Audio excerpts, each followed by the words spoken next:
So if I want to find S, it's going to be 1/2 times all the sides. A is 6, plus B is 9, plus C is 13.8. And that is equal to, so S is 14.4. So now I just put it in the formula. And what I like to do in this one is I like to put all the guts of the hood first, and then I square root the answer. But if you guys have a good calculator that tells you where the square root ends.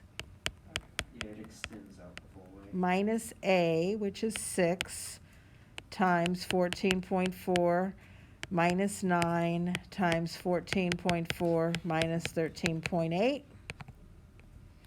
And key it all in, and that's your area. So the answer is 19.80. You go to that middle section again, you're going to see a formula that looks like this. 1/2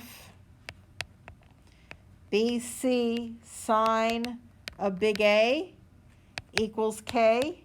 Well, there's really 3 that go with that formula. The second one is 1/2 AC sine of B, and the third one is 1/2 AB sine of big C. So it depends what you have and what you need.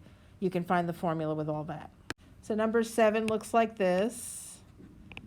And you have 68, which is big C. You have 4 and you have 7. This is A and B. So you have little a is here and little b is here. Okay? So since you have big C, you pick the one that has a big C in it.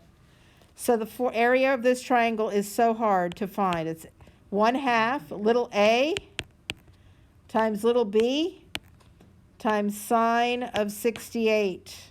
Put it in your calculator and knock yourself out. K would equal 12.98.